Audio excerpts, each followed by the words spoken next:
Team Dignitas is one win away from a rematch versus Misfits in the lower bracket finals. Guys, Team 8, last game, they chose to go for the first pick. If we see that again, what map do you think we will see Team Dignitas want to pick, Tetcher? I would say Towers of Doom. They have shown it's a sort of little pick they can pick up where their rotations are dominant on it. So I would not be surprised if that's what they do go for. And we're about to find out. Team 8 probably wanting Brax's holdout, though, if they do go for the choice. It's by far one of the most successful maps. Inferno Shrine's the other one that they do enjoy. And then Dignitas actually decides to take Team 8 to Inferno Shrine. So Team 8 heavily valuing that first pick, obviously still wanting to have that Ragnaros. Dignitas did show in the last game that they were still very comfortable in a more macro-style game. So bringing Team 8 to Infernal Shrines is still fine. They're forcing them into a more standard game. This is basically Dignitas' map of choice. Anytime they have a choice, they have a very traditional approach here to the fight. They like heroes like Gul'dan, Jaina, and Kel'Thas for melee. They like to just really focus on the wave clear, do well in that department, go for the team fight. Because I think if there's one thing that makes Dignitas better than Team 8, it's their team fight and their team fighting synergy and experience. Trixler, would you say that a lot of the comfort picks for Team 8 also would apply here on Infernal Shrines? Yeah, Ragnaros in particular. I mean, what battleground is he not good on? But yes, Ragnaros obviously works out a lot here. You still have the strategy that really works out for Team 8. When they get to late game, like I mentioned before, they decide, all right, 4 of you to sit in middle lane, and Glorong Show will go top lane and try and bait someone out of position. I just don't think Dignitas will bite for that. That actually happened last time when we saw the double Zeratul go to the bottom lane and grab the keep on Cursed Hollow. But Dignitas realizes, okay, if they're doing the normal Team 8 thing, we just push up the gut and get a keep ourselves. So Dignitas and Team 8 here as we go into the late game, it'll be a good one. Immediate ban here on Gul'dan for Team 8. To be honest, there's been some crazy fights that I feel like Mane has won by himself with the Horrifies. I would absolutely agree, and just targeting Mane is interesting in himself because he definitely has picks that he prefers on this map. It's any of those mages. So if Team 8, if Dignitas don't pick one of them here, Team 8 could in theory pick one of themselves and ban out the third one and limit Mane's picks a little bit. He still has a big enough hero pool to still pick something really good, but he's going to lose a lot of his preferences. Dignitas on Infernal Shrines have been known to run Kerrigan. Kerrigan seems to be a kind of a hero that preys on the weak. I don't think they can see Team 8 as weak in that regard anymore. It seems risky, but they have run it very well. JPL used to play it when he was still an assassin. Now, of course, it would be Zelia. It's an option to think about. And with JPL's strongest warrior, I think this tournament being Tyrael, that's an option as well. It is. Running Tyrael with any kind of those exceptionally good at shrine clearing heroes, which would be Kerrigan, and a bit to a lesser degree, I saw a small resurgence, but not so much anymore, the Sonya, would still be quite strong to see, and it can at least wade into the Ragnaros. For now, though, priority on Bakery and a Falstad. Now, this is something Mane can play, something Snitch can play. They've left themselves very open here.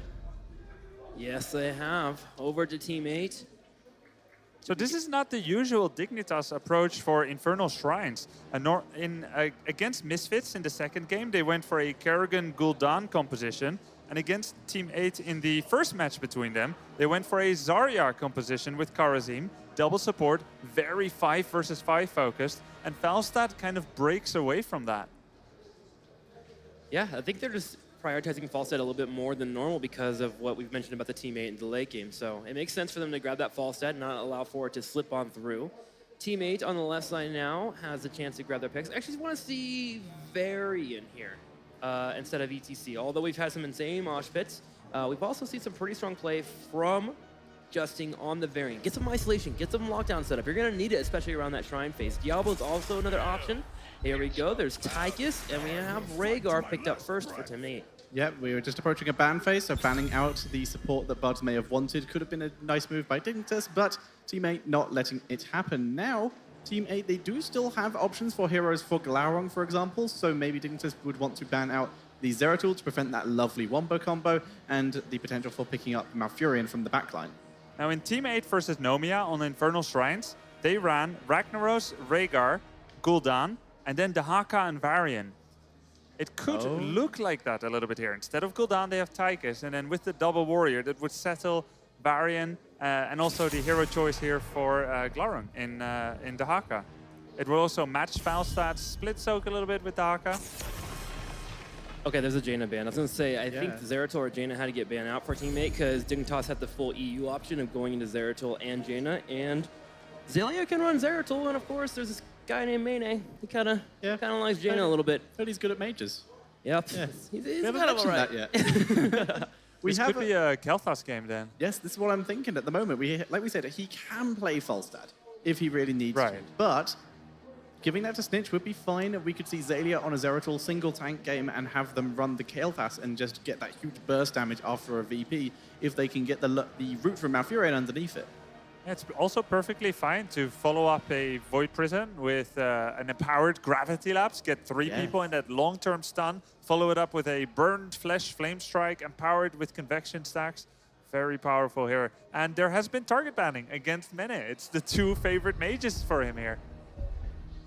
Arthas can be an option still on this battleground too. There's the Tiro you were talking about earlier, Grubby. Now, will Dignitas move into their double warrior? There's a Kerrigan you mentioned as well.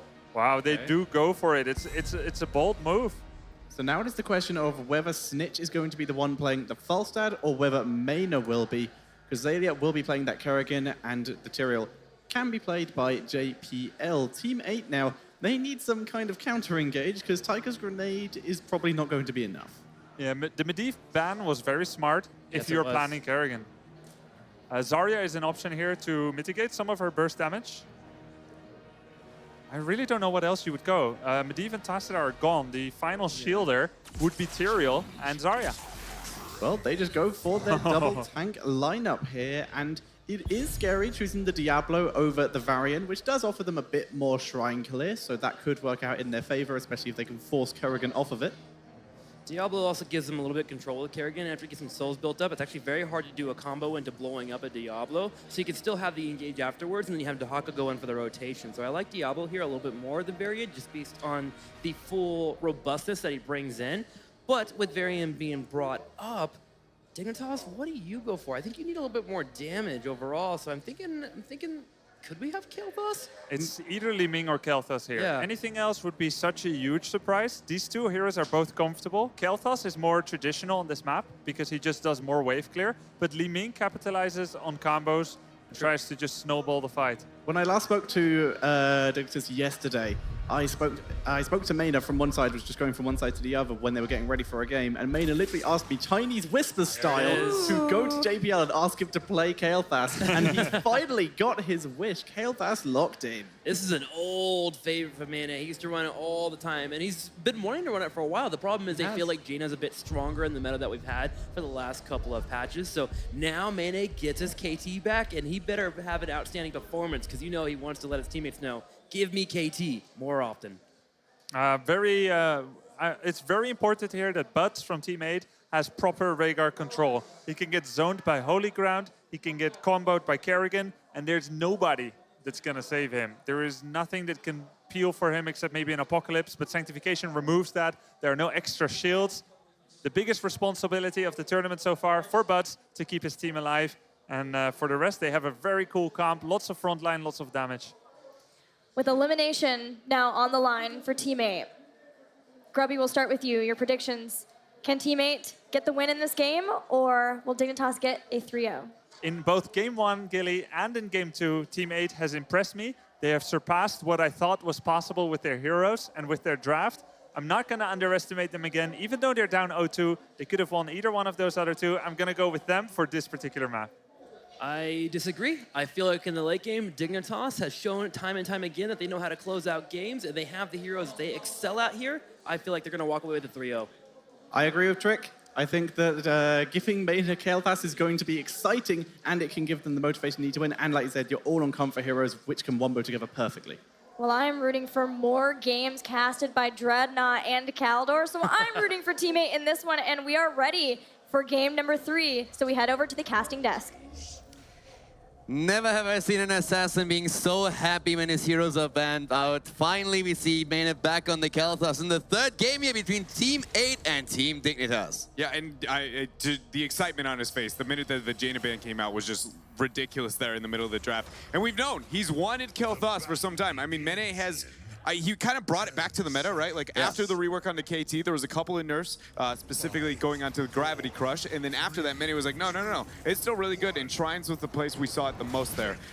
It's just, again, one of those, we talk Many, the guy who's always on mages, is one of his mains. It's going to be really impressive to watch him play here. Yeah, and he is going to look to burn Team 8 into the ground on his Kalthas here. We see him on level 1 with a Fell Infusion. For Team 8, a lot is on the line here, of course. They played 2 very strong games. Good maps, very nice approach here on both of them, but it was always the late game where they struggled. I thought, honestly, we would see Mene move maybe more into the Mana Addict. It does seem a little bit safer in a lot of the positions here, but Fell Infusion here for Mene. We'll see how the rest of the build is going to go. But their wave cleared, their 4-man, we already see, is very, very dominant here in this game. And Teammate is doing a very patient 2-1-2. It's actually surprisingly common in North America how frequent we have 2-1-2s, even with, it's not like the Chinese style where it's like you rotate, we push, because we don't have that good of pushers. A lot of times we just feel like it's the easiest way to negate dominant 4-man on big maps.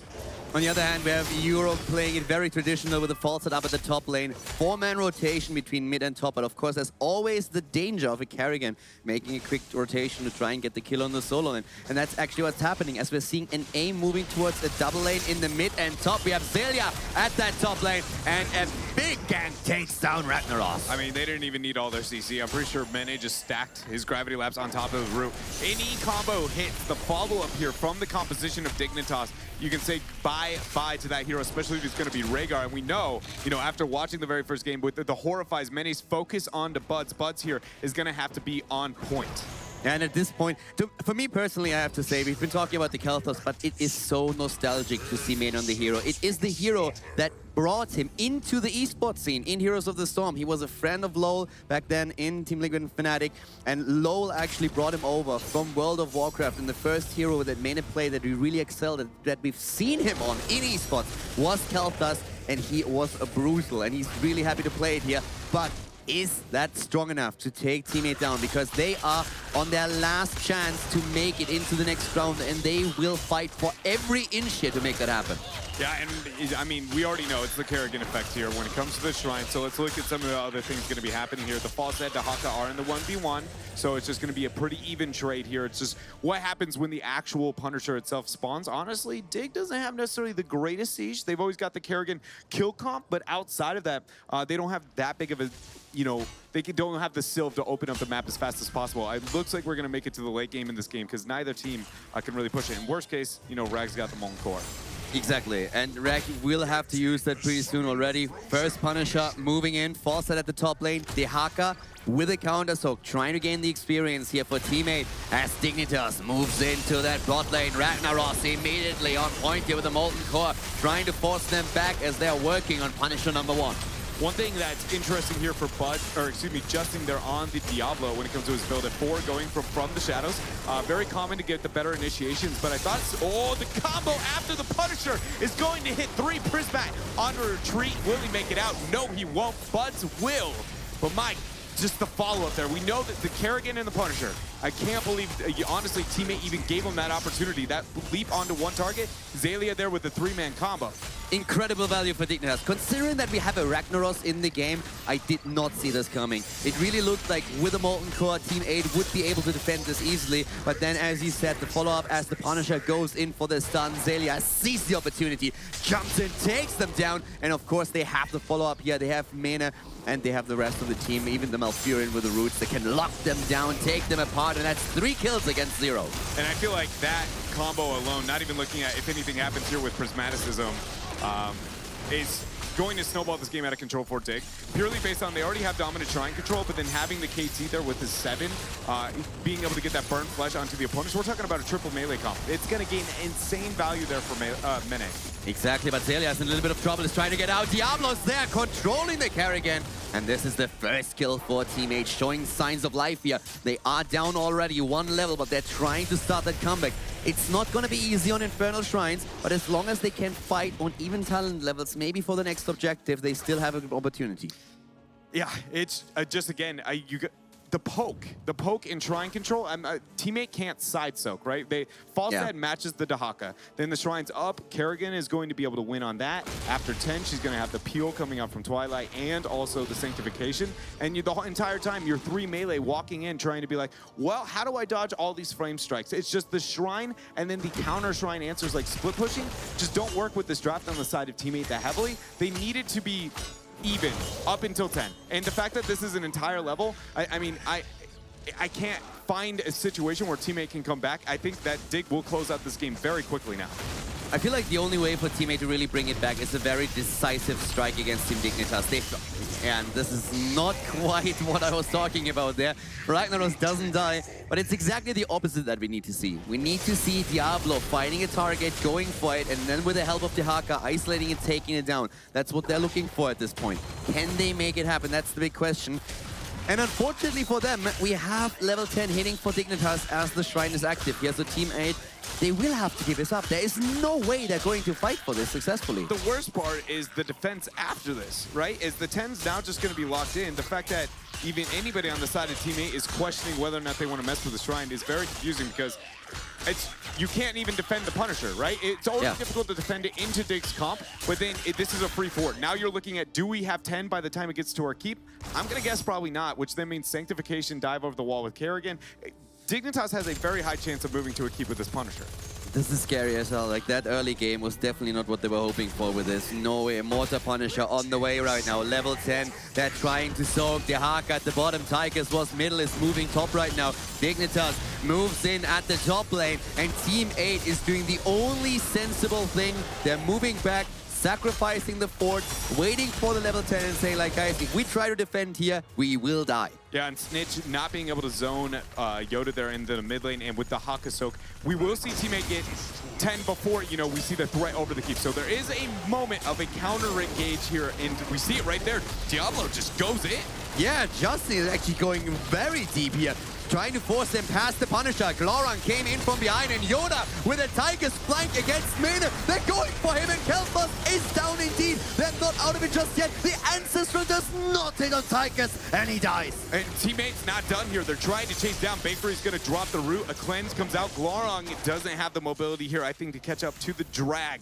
Very well. That was a beautiful initiation. Oh, the counter engage. No follow-up. The drag, though. Zalia here. Little greedy and teammate there to punish. That was an interesting fight for sure. I mean, the Tigers flank the Haka moving in. They basically just try to snipe Mane. They identify Mane as the one target and say, like, guys, no matter what happens, he has to die. If he dies, we can take it. He actually falls, and at that moment, they start to turn it. I still feel Tigers didn't have to die. I think that Ancestral could have been a little bit faster here, saving him, but they get the kill against the Kerrigan. They are able to defend their keep, making it a totally worth trade. Yeah, and just that flank there from the Tigers made it to where Mene had a half second to decide, am I going with the team or am I splitting? He split, and then the flank from the Haka was able to get them the kill, but teammate is going to move in for this invade. No major cooldowns used yet. The JPL forfeits it. He realizes we're close to 13. We aren't going to lose anything over just a mere Khazra camp. Yeah, they like their aggression, and as you said, Dignitas is ahead. They know that the talent lead is in their favor in just a few seconds. Why risk it here? Team 8 abuses that a little bit. They also have their cooldowns ready, so they're just saying, guys, we want this and we want it bad, so just give that camp to us. That was a huge window. I like that initiation beyond the beauty and the, obviously teammate being able to turn this game, but it's now a moment where that early lead that I expected and the dominant performance, that almost free win, it felt like for Dig, that I expected after that level lead pre-10 is now not in the pages. They're going to be able to make it to the late game. They can wait it out, maybe that 20 versus 20 fight where we know Kerrigan is in fact going to fall off because Dig wanted to end this game as soon as possible. That being said, the triple melee into post-16 Kel'Thas is... Yeah, that is a little bit scary. Not just, well, once again, Diablo going in. Here comes the Apocalypse. Zalia is dodging it. Is he isolated too hard? Gloran with a drag, but the immediate gust on the side of Falstad. Fight not over just yet. Tychus is being Ancestral. Got the cleanse as Gloran is looking for a second attempt here. And Gloran tries that burrow there in the Yoda using the Tychus as Odin is a perfect decision for Dignitas to back out. They went for a half initiation. They're up at talents here. Typically, you see a team be overly aggressive, but they realize, it says we just burnt Ancestral. We had Adaptation used there. Odin and Apocalypse, and nobody died. We've got 3 of our hooks, or 2 of our hooks. Yeah, We're just going to go to Shrine. They still have Sanct, and they have, of course, also the Twilight Dream here. That is fantastic for them. It's a talent lead. It's 2 cooldowns that are super important. And once again, it looks like we are seeing a Punisher for Dignitas. Or is Team 8 actually going to risk this fight here? They only have the Sulfuras. They're going to try, and then there goes the Sulfura Smash. It is going to connect onto one. Sanct is going to buy time here for Zalia and Bakery. Justin is looking around, you know, who can I try and pin on a wall, anything? And again, Dignitas is not giving Team 8 what they want, or time and time again, calculated play here from Dig. 13 versus 13, Mane moving in now. Once again, Dignitas trying to take possession. Here comes the initiation, but once more, that quick cleanse helping out JPL. We don't see him with any other options anymore. Oh, but jumping out before he dies. Not having the Saint here, huge problem for them, but they're still able to take the control and take the Punisher. Honestly, that was much closer than I expected it to be, considering the heroic situation and being down the talents here. Teammate there, it's one of those, you know, they missed their combo, but somehow they're winning the fights.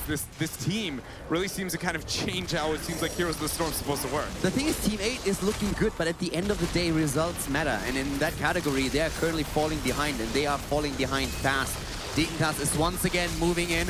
Of course, we have the Molten Core for the defense here. The Arcane Punisher is spelling trouble. The Haka is moving in from the side, but Glorang needs to move back. Kerrigan is looking for an opportunity as Bakery hits the root, and the Haka is just blown to pieces. Yeah, and you can tell the miscue. Oh, wait a minute, the Punisher there. No follow-up yet from Zalia. Phoenix is going to be dropped. Good zoning here from Mene. Can they get the keep? Dignitas now setting their focus to it. They have no disengage left other than the Twilight Dream, and in fact, they're going to back out. But you could see the miscommunication there.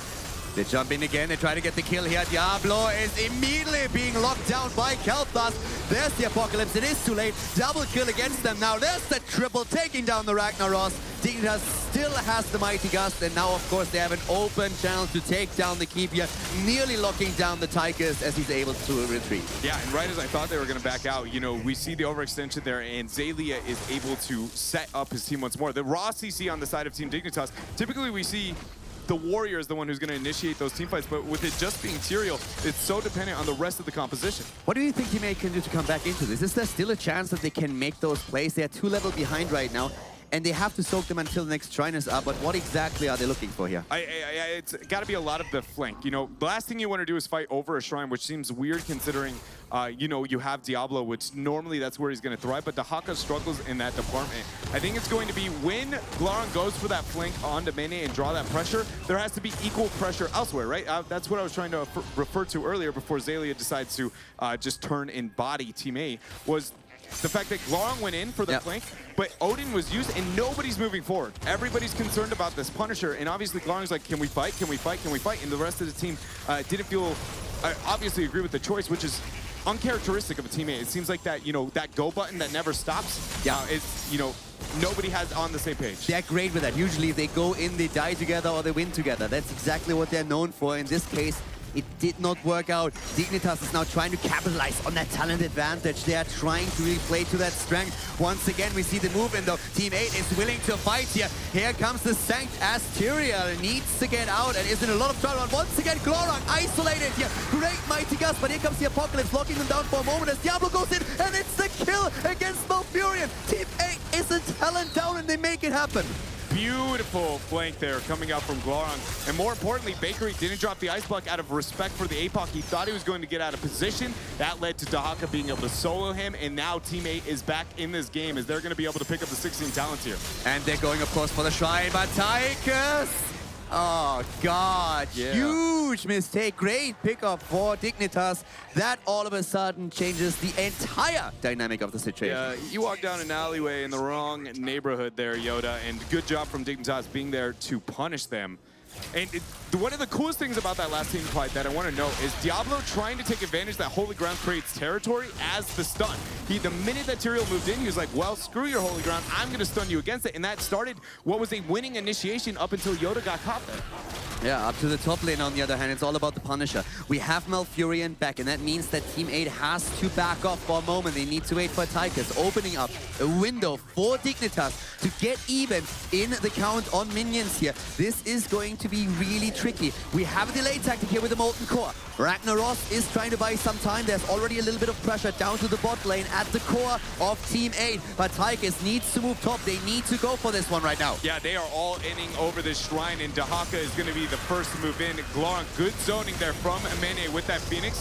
Glorn's going to burrow, but the combo directly after. Zayli is going to hit it, but adaptation and the sync. Ancestral is already out there, starting to jump in again. Dignitas with the blocks here. Justin on the other hand goes in. The silence is so strong. Bakery with a money ult, and they take down 2. They go for 3. It's Rhaegar falling, and the Mortar Punisher in favor of Team Dignitas. And it's just going to be able to move its way onto the core here. 5 members dead in a moment. Hang the wrist. There's the Moonfire. 5 for nothing. And that is going to seal the fates here of North America at this Western. They're actually going. Okay, I thought they were going to go for the Keeper. I was like, that is going to be it. They have now sealed the deal here. 3-0, Team 8. Bakery bodies Team 8 at that top lane with an amazing Twilight Dream, hitting it hard, and they get 3 kills on the back of it. They go for the core, and this is Team Dignitas winning the series with a 3-0 score, kicking North America out of the tournament and moving forward to meet Misfits in the next round. Coming into the Western Clash, a lot of people accepted the fate of North America being weaker than the European region. You know, there was some trash talk, some banter. It always exists, it always will, no matter the standings. But no one expected Team 8 to be the one to come out on top of North America. And though, yes, maybe it wasn't blow for blow when it comes to regions, I think one thing we can appreciate that has happened here, at least from a North American fan standpoint, is that Team 8 is going somewhere within the region and maybe with time within the world.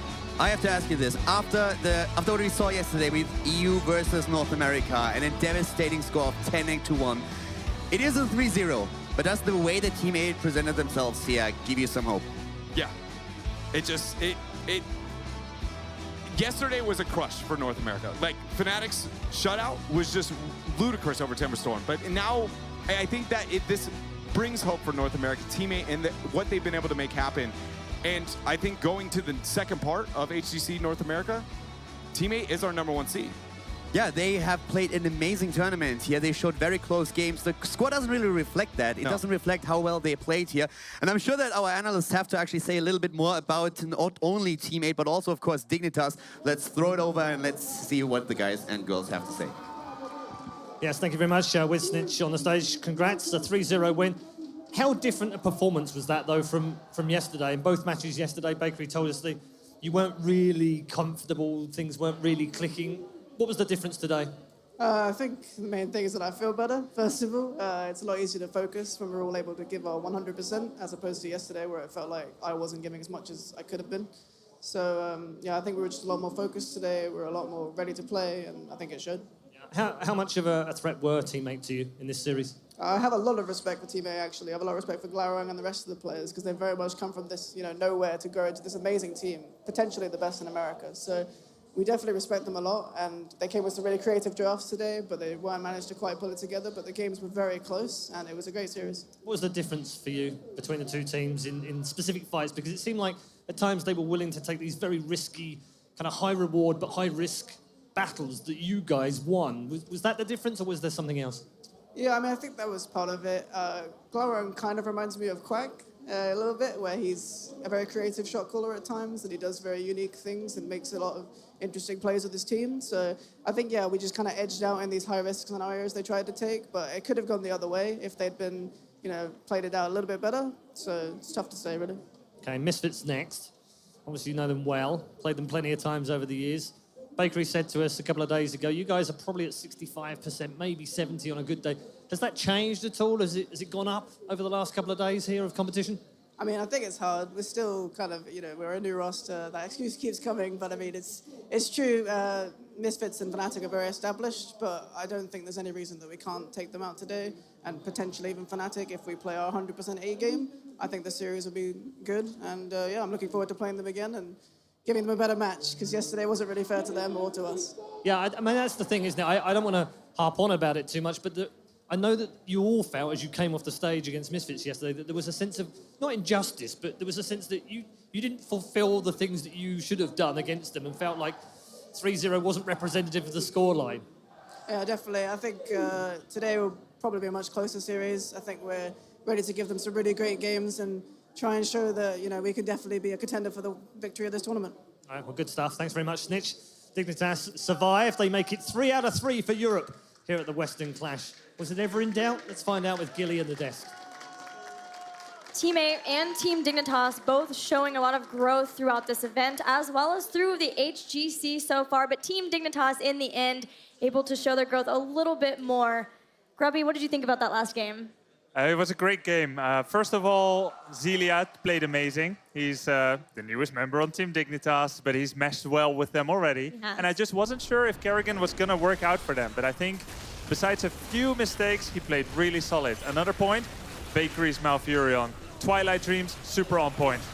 Speaking of that, Trixler, we're about to see one right around here. These last few moments, why don't you walk us through it? Yeah, adjusting on the left, watch him in particular as he comes in, as he sets up the fight. Bakery's actually wanting to move forward slightly here to follow up into the sync here that we just saw from JPL. So Justin goes in, throws him down, and pushes him out of the Apocalypse, which allows for Bakery after the Ice Block to drop the massive Twilight Dream, which allowed Zelia, as you see in the top left, to secure a couple of kills and just move freely without worrying about any CCs. So great control overall, great matchup between that series. I do want to say it's nice to see Dignitas bring out fire versus fire. It felt like during this entire series, the early game into the mid game was very Team 8 taking the fight to them. This time we saw the fight come from Dignitas, and that was refreshing to see. Tetcher, now Dignitas get the distinct pleasure of a rematch versus Misfits. We know yesterday it was a 3-0 for Misfits' favor, but it was a rough time for Dignitas in that match. It was a very rough time for Dignitas in that match. They really seemed to struggle with some of the heroes that Misfits were able to bring out. But Dignitas look a bit more in control now, and Misfits, having just come off a loss against Fnatic, may feel a little rattled. We also have to remember that Misfits have not changed their roster at all in the last many months. Dignitas have played against them a lot. If there's any two teams that may have each other figured out, it's going to be these two. It's important for me in this series to see Dignitas at least score a couple of wins, because the first week of HGC, we saw a 0-3 into the favor of the Misfits. Dignitas lost there. And then yesterday, unfortunately, Snitch was sick. So there's a couple of, I guess, excuses you can see for the first series and second series, right? New roster, Snitch sick. But this is the time for me to see if Dignitas can handle with Misfits. If they do not win a single map, I'm fearful for them. Grubby, any final thoughts on that match before we go into our break and get ready to set up our lower bracket finals? Very excited for that match, Gilly. Just about this match, I would like to see Team 8 not get discouraged. I think they did fantastic. Very strong front line. And I think if they continue to work together, and hopefully they will, and stick together, they have so much potential. That they do. All right, well, before we head to our break, don't forget, you can tweet at us using the hashtag HGC to let us know what you think. We only have 2 series left in the Heroes Global Championship Western Clash. We're going to kick things off of those 2 with the lower bracket finals right after this break.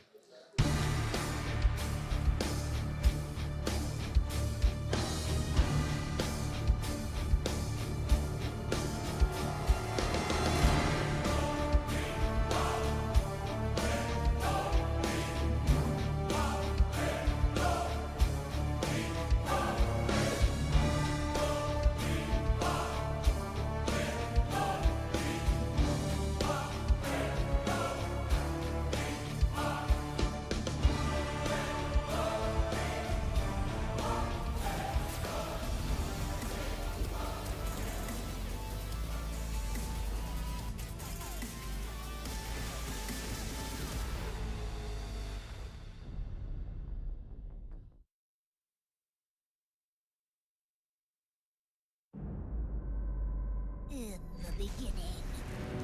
Wait a minute, that's not... Hold on. In our most desperate hour. Whoops! No, way too far. The Nexus! The marvelous anomaly to which the Bronze Dragonflight has sent me as their champion! Oh, hello again. Or dragon, would I choose to be this size? Meh, it just works for me. I'm here to keep the very fabric of time and space from unraveling like that. Everyone knows it's not possible to be in several places at the same time. The past you, future you, and future super creepy you? That's different times at the same place, and that's when it gets fun!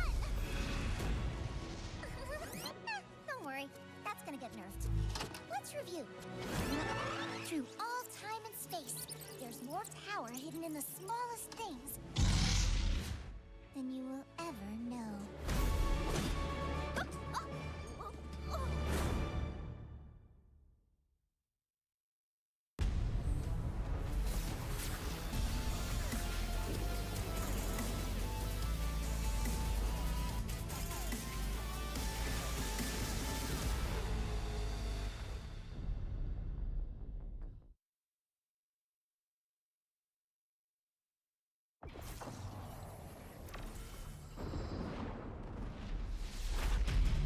The pathetic wretches of this new realm already fear me.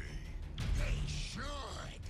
So many souls for me to harvest. And I shall begin with theirs. This Nexus, all its power, it will be mine! Those who oppose me invite their own demise. If the two of us have learned anything fighting fools like these before, it's that When we work as one, none can stand against us. we are Shogun! We will rule the Nexus! Or destroy it.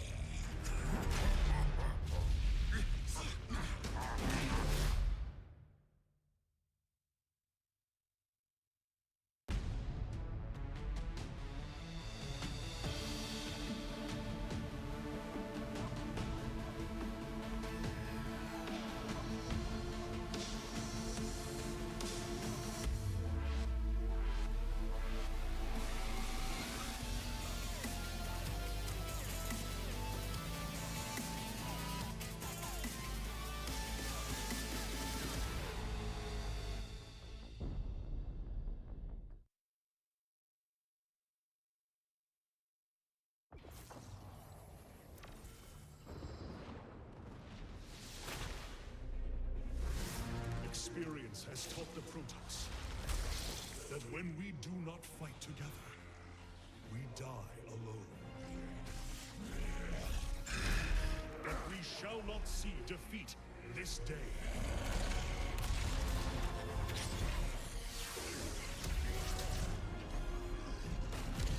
For we stand as one. Our differences will not divide us, but make us stronger. Together, we will defend the Nexus with honor and earn our glory. I am Hierarch Artanis, leader of all Protoss. And in unity, there is strength.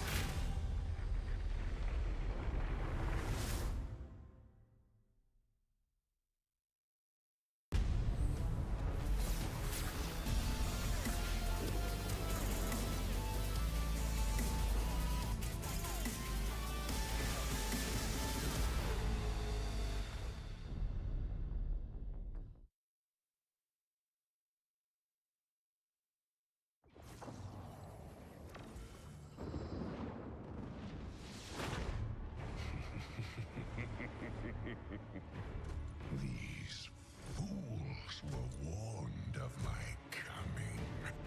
For all the good it did them.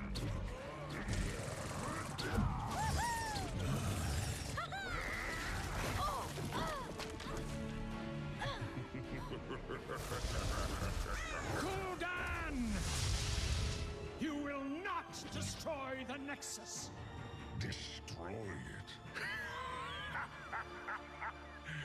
Pitiful